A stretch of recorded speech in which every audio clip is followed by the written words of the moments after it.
Okay, next we're going to do something that I absolutely love, and that's scratch art. I learned this lesson from my buddy Nicole. She's another Adobe education leader, and she showed me how to do scratch art. This is a really fun and easy way to get started using your tablet. Let's do this in Photopea first, and you can just use the same document if you want, or you can create a new one, new file, and new. All right, so I just got rid of the scribbling that I had been doing. We're going to start by laying down a gradient color. And I like to do that as an adjustment layer. So over here on the right, on my layers panel, so if you don't have your layers panel up, make sure that you have your layers panel up, and then come down here to the bottom. Adjustment layers, the button for adjustment layers is this circle with white on half and dark on the other half. I like to think of that as one of those tuxedo cookies.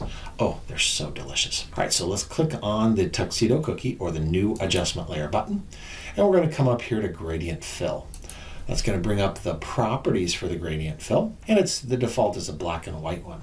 Let's click on this little arrow right next to the word gradient and reverse, and pick one of these vibrant colors. So I think I'm going to do this kind of gold color. You can then play around with the linear, the scale. You know, just don't spend too much time playing around. Just get something on there so we can mess around. Close this, just click on Pro for properties, and that'll collapse that panel. So this is what we're going to see underneath what we're going to scratch. Next, we're going to add a new layer. So at the bottom of the layers panel, again, we have a little icon that looks like a piece of paper with the corner folded up. That's the new layer button. We can also do both of these things in the layer menu. So there are new adjustment layers, and I could have done the gradient here, and I could go to new fill layer and color. That's a couple different ways to do it. I like these buttons out here though. So I just made a brand new blank layer.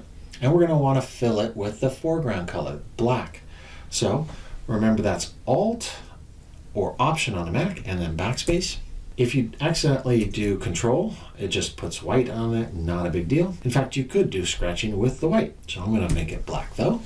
And this time, instead of using the paintbrush, we're going to use the eraser to scratch off the black and reveal the drawing or the gradient underneath it. So grab your pen and start scratching.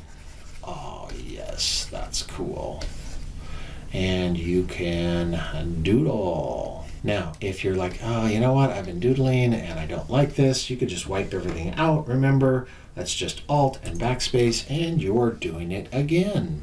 So if you're in my class, I will expect to see at least one, if not a couple, doodles in your scratch art. Now, how do we save these? The first thing I wanted to point out, here in Photopea, all you have to do is go to File and Save as PSD. Now when you save this as a PSD, it's going to throw it in your Downloads folder. So if I come here, show you my Downloads folder, there it is. I recommend that you rename it. So I'll just call this Scratch 1. And then later, if you are working, close that down. You can open from computer, go to your Downloads. I was playing around with another one. Go to your downloads and double click on it, and it'll come up and still have all your layers, so you can change the gradient. You can still continue to scratch on it. So that's how you can save a document. If you're ready to turn something in, typically I don't have students turn in Photoshop files. I usually just have them save a JPEG because that's a little bit more shareable.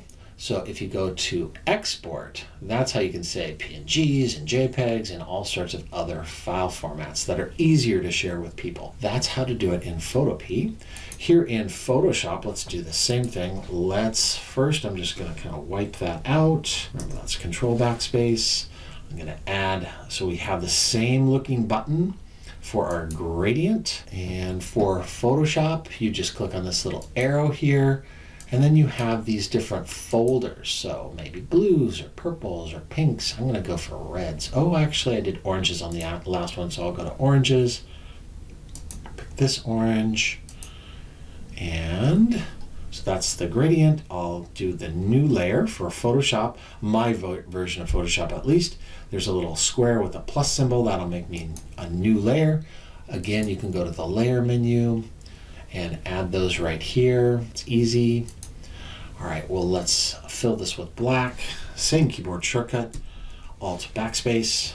grab the eraser tool, and for me, I'm going to turn pressure sensitivity for size on and start scratching. All right, this is the same process for saving here in Photoshop. If we save it or save as the first time, it doesn't really matter. It allows you to choose where you're going to put it, give it a name, so you can name it here, and you do want to save it as a Photoshop file so you have all the layers. When you want to save it for somebody, just like share it like a teacher, again, we have an export, and in here, I like to do export as, and then you'll get this dialog box, and you can change it to a PNG or a JPEG or any of those different formats that we just talked about, GIF, SVG. You've got a little bit more options here, but you've got the same thing.